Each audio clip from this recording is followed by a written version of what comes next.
everybody. Well, I hope you're having a good day. Welcome back to another episode on the Valor and Virtue podcast.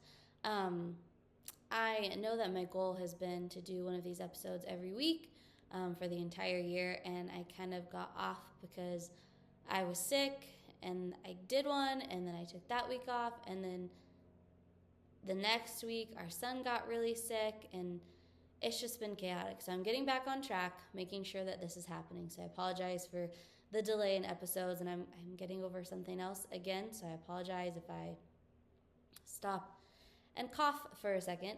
Hopefully I won't have to.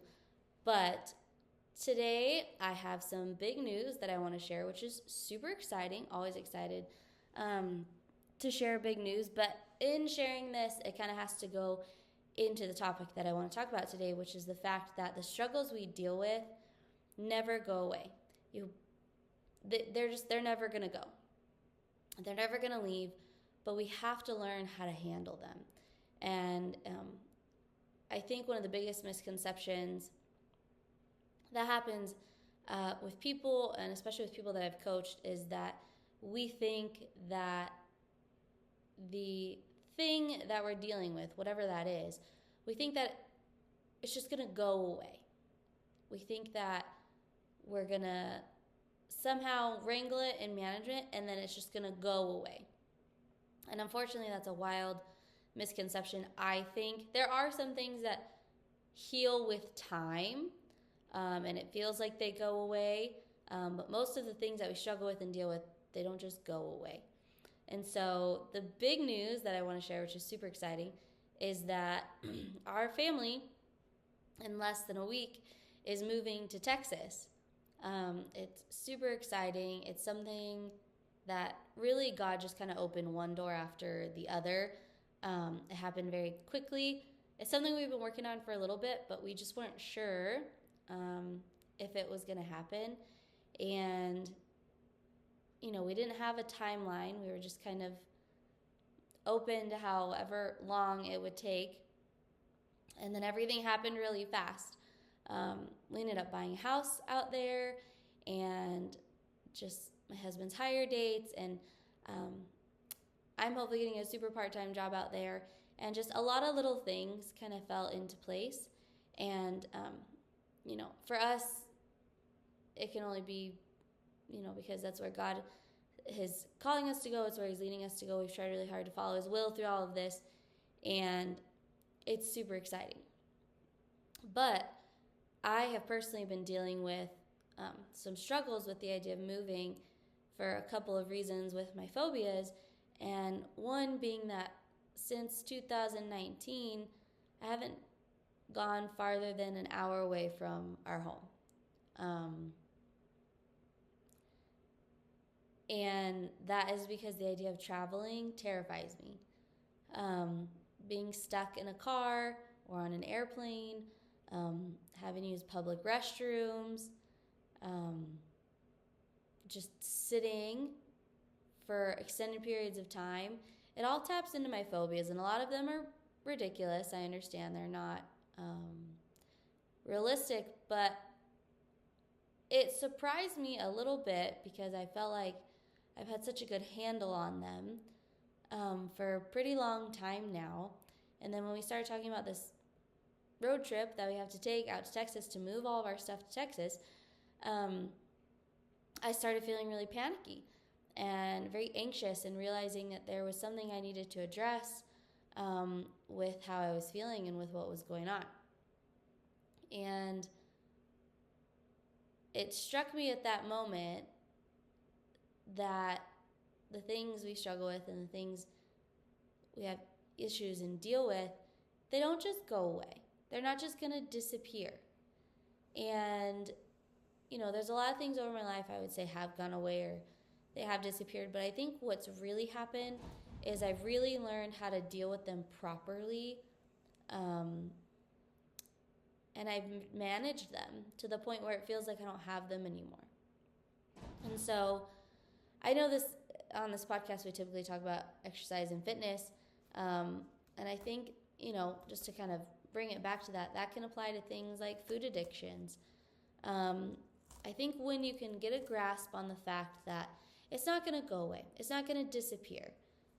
It's something that you have to learn to manage for forever. But in that management comes the feeling of not having it anymore and not dealing with it anymore.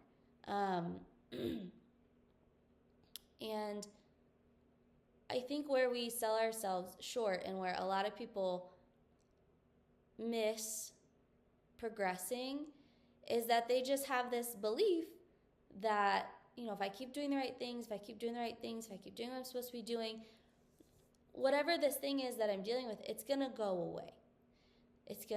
I'm never going to have to deal with it again. It's going to go away. It's going to not be a part of me anymore. And that does happen. Like I said, I'm not saying that never happens, but I think where people fail is that they think it should just go away. And one day, for whatever reason, it rears its ugly head and we fall apart. And I know because I've been there. Like I kind of had a meltdown about Texas, and I was like, oh my gosh, what if I can't do the drive? And I also can't fly because flying scares me more than driving, but it's 10, 12 hours in the car with toddlers and dogs and stuff, and there's a moving truck, just all this stuff. I was getting myself worked up, and I was getting myself, excuse me, down this deep, dark hole, and I had to take a breath, take a step back, and be like, okay, it's okay that you're feeling this way. There's a reason. What's the trigger? What's the reason? How do we walk through this? How do I handle this? How I used to handle it when it was such a big problem, when it was so prevalent, when it was something I dealt with all the time. And it's kind of funny because we've been working with our son. He's 4 years old. And I mentioned it before, but he is our big feeler. He has a lot of emotions. He has a lot to say. He has a lot going on. And something we've been working on is teaching him, it's okay to have these really big emotions, and it's okay to feel that, but how do we take these big emotions and how do we make them little? How do we shrink them down so that we can manage them, so that we can control them? And it was kind of funny because in that moment of freaking out, that's really what I thought. I was like, okay, these are really big emotions. Now, how do I take these really big emotions and how do I shrink them down? And, it just came back to, how do I manage this issue? Where's the management? How do I bring the managing back in? And yeah, I might be a little sad because I thought I wouldn't have to manage it or deal with it ever again. Or I might be a little bummed. But I think what happens is when an issue rears its head again, people let them stay big emotions because they get disappointed in themselves and they're like, I shouldn't, I thought I had this under control. I thought I was dealing with this. I thought this was never going to be a problem again. I can't believe it's a problem. I can't believe it's an issue. And we start spiraling and we let our emotions stay big and everything just kind of snowballs and goes downhill to the extreme, and we get out of control and we derail all of the progress that we made. And it's all because we got disappointed in ourselves, thinking that I should never have to deal with this problem ever again. Shouldn't be an issue, shouldn't be a problem. I can't believe it's here. I can't deal with it. I can't deal with the problem. I can't deal with the issue. And I thought I had it under control. And I've seen this a lot with some of my one-on-one clients when, they've said they have a food addiction and they're trying to work through it and something happens. Maybe they're at a birthday party and they go off the wheels, or, maybe they have some tragedy in their life and they just go crazy and fly off the handle. And because of that one incident or because of those feelings at one time, they say, screw it. I'm going to have this for forever. And it is what it is. And this is who I am. This is how I'm going to be. And I'm always like, hey, it's not who you are. This is just something we have to deal with again. And it can be annoying and it can be frustrating. But if you really, really care, you're going to deal with it over and over again. You're going to learn how to manage it for every season of life that you're walking through. Some seasons of life might be great, and you don't really need to manage it because life is good and it's kind of managing itself. And then some seasons of life, you're going to be really low in the valley, and you're going to have to re-evaluate the way that you manage the struggle, the issue, the addiction, the whatever. You have to reevaluate how you manage it to bring it back under control. And what I don't want is for people to think that just because they struggle with it for forever, it's who they are. Like, my identity is not tied into the things that I deal with and the things that I struggle with. Like, I am not a phobia. I don't have a phobia disorder. That's not my identity. It's just something I deal with. I think that's the biggest misconception is people will say, I have anxiety, I have depression, I have a food addiction, I have blah, blah, blah, blah, blah. And they bring it in and they tie it into their identity and they say, this is who I am, instead of this is what I deal with. And I think when you can learn to let go of bringing that in as your identity and tying that into your identity, there's going to be a lot of freedom there for you to look at it objectively and say, how do I deal with this problem? Maybe it's again, maybe it's for the 100th time, or maybe it's for the first time, but how do I deal with it? But knowing it doesn't define who you are as a person. It might change how you approach life. It might change how you go about things. But it doesn't it's not who you are. Like, God didn't make you and say, you are depressed. You are anxious. You are going to have phobias. That's who you are as a person, and that's it. No, we're fearfully and wonderfully made, and we're made in His image. And there's so much freedom in that. Like, people that get, cancer, they don't walk around and, put cancer as part of their identity. They know it's something that they have to deal with. It's something they have to fight. It's something they're going to struggle with, and it's scary. But they don't pull it into their identity. They handle it. They get the treatment. They deal with it. They change their life the way that they need to win and to beat it and to conquer it. But it's not who they are as a person. And so if you're dealing with an addiction, depression, anxiety, phobias, OCD, any of those things, I just want to make it very clear that it's real what you're dealing with, but it's not who you are as a person. I shouldn't say always, but since I was 10 years old, I've dealt with anxiety on some level, like anxiety and panic attacks on some level. And I think one of the biggest things I'm super grateful for is that at such a young age, I was so confident in who I was that I viewed it as just something I have to deal with. And I hated it, and I cried, and I felt weird. But the older I got, the more I realized there were things in my life that attributed to habits that I would create anxiety for myself. It wasn't something I caught. It wasn't something I was born with. It was little things over my life that happened, things that developed, habits that I began to build that created an environment where I was anxious all the time. And so learning how to handle it and how to deal with it versus being this should go away, this should disappear. Why isn't this gone yet? Why do I still have to deal with this? Why is this still in my life? That falls into the victim card. Oh, me, why is this happening to me? Why? It doesn't matter why it's happening to you. It is. So what are you going to do about it? Yeah, it sucks. And yes, if you have a food addiction because of habits and situations in your life that you've developed,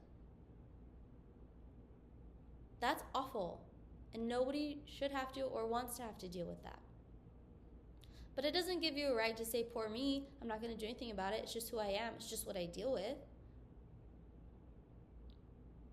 Handing all of your power over to that, being like, oh, I give up. Excuse me. This is just who I am. It's who I'm going to be for forever. That's literally giving all of your power away to something that's 100% in your control. And you might need help for it. You might need counseling. You might need to find a mentor or a coach or someone in your life to help you walk through and navigate that particular thing. Like, I've gone to lots of counseling, lots of therapy sessions to help me learn how to break the habits that I had developed. But just because something you deal with is something you're going to deal with for forever doesn't mean you have to live a bad life. You just have to learn to handle it, and you have to be okay with the fact that it might never go away. It might be gone for a season, it might come back for a season, but it's okay. And we all deal with something, whether anybody wants to admit it or not. And I think that's the biggest thing. I think,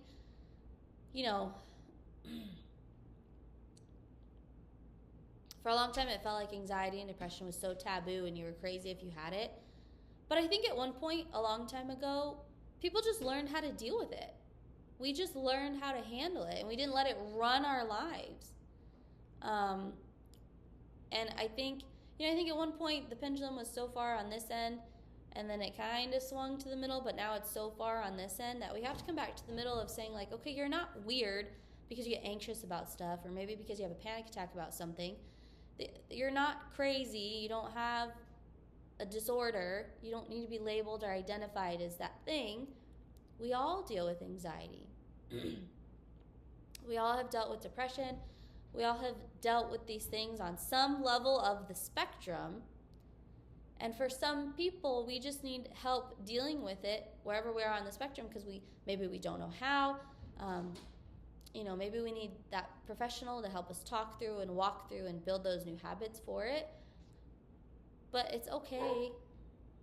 And I realized the older I got, like, the more I would just admit, like, hey, this makes me really anxious. And when I get anxious, like, I kind of hyperventilate and I freak out a little bit. Sometimes telling people that brought a lot of freedom, because I would get anxious about being anxious. I mean, like, what are people going to think about me? What are people going to think if I just have a meltdown? And the reality is, number one, who cares what they think? Because most of them you're never going to see again. And number two, if they do think you're weird and they don't like you and they don't want to be around you, then they're probably not people you want in your life in the long run anyway. If somebody doesn't bring betterment into your life, then you don't need them. And there's a difference between people that are going to tell you honest truth sometimes and speak truth to you when you need it and you don't want it, versus people that are just going to bring you down or be mean, or that really just don't care about you, right? And so I know it's kind of like a rabbit hole and up and down, and it's all kind of tied in together. But I was just thinking, I just see people that deal with these things and they get a grasp on it, and their life is going really well, and they're doing really good, and they're managing their addiction, or they're handling their depression or their anxiety, and they're in a spot in life where it's manageable, and to them they think it's gone. And I get it. Like I said, I've been there. But then something happens. Kids get sick. Something happens with family members. Something happens with your finances, and that thing stops being managed, and it rears its ugly head, and people are like, I can't. And I'm going to be like, no, you can. But it's a harder season of life, so you have to learn how to manage it differently. And I'm not perfect. I will definitely cry probably a couple more times before we go, because I'm anxious about being anxious. I'm anxious about the things that haven't happened, and that's one of my biggest things that I struggle with and I deal with, is I think ahead. Excuse me. I think about all the possibilities. I think about the good ones, the okay ones, and the bad ones. And by human nature, we tend to focus on the bad more than the good. And I'm somebody, I like to be prepared. So I'm like, okay, well, what happens if this happens? And what happens if blah, blah, blah, blah? And I start planning and going crazy. But I had to take a step back and be like, hey, you can only control yourself. You can only control your emotions. And I can either bring some positivity into the situation and be excited that we're moving, which I am, and be excited for this new venture that our family is going on and this new place that God is bringing us. And I can be positive for my children and excited for them and do my best to bring everybody up, which in turn will help bring me up. Or I could be really negative and be like, this is going to be an awful car ride, and we have 2 kids and 4 dogs for 10 to 12 hours in the car, and, you know, we're going to make 100 stops, blah, blah, blah, blah, blah. And I could bring all this negativity, but that's not going to better my life. That's not going to move me forward in any direction. It might be the reality, but I don't know yet. I don't know what's going to happen. I don't know what it's going to look like. So why not bring the positivity in, make my life better, say it's okay that I have these feelings, it's okay that I'm worried about these things. I can't control them. I can control those feelings and emotions, but I can't control what happens on the car ride, but I can control myself. I can control what I bring to the table. I can control how I respond, how I act, how I speak to my husband, how I speak to my children, how I view the world around me, and I can manage these feelings. And it's okay that I have to deal with them again. And so I just want to share with you, it's okay. Everybody deals with something at some point in their lives, and none of us are perfect. And some people, I think, just inherently deal with things better than others, which is why it might seem like they've never had anxiety, depression, phobias, OCD, blah, blah, blah, all the things, right? But I just want you to know you're not alone. I still struggle with things. But instead of thinking you should never have to deal with that again, or instead of being upset if you thought it was gone and it came back, let's learn how to manage it. Let's learn how to reevaluate, reassess, and manage that particular thing. And to be okay with the fact that it might pop up again. And, you know, it might pop up while we're on the road trip. I might have a super big phobia about something, but instead of having a meltdown and freaking out and letting my emotions get so big they're out of control, bring that emotion back down. Let's make it little. And how do I handle this little thing? Little things are a lot easier to handle than big things, right? Not saying we can't handle the big things, because we can, but it's a lot easier when we can bring our perspective in of what's really going on and what's really happening, and just taking it one day at a time, right? Just take the day you're on. You know, when that day comes, I'm going to take it 1 hour at a time, and it's going to be all right. And so if you're dealing with something in your health and fitness life or your personal life, just take it one day at a time. What do you have to do to win today? What do you have to do to manage this particular issue that you're dealing with today? Don't worry about what tomorrow brings or the next day, or don't worry about how it used to be in the past, because those things don't matter. They really don't. And I say that with such passion because to me it used to matter. The past used to matter and the future mattered, and it would get so overwhelming that I wouldn't function. And when I learned to be like, what's in front of me right now? What's right in front of my face? What am I dealing with? What is right here in this field of view? And how do I manage that?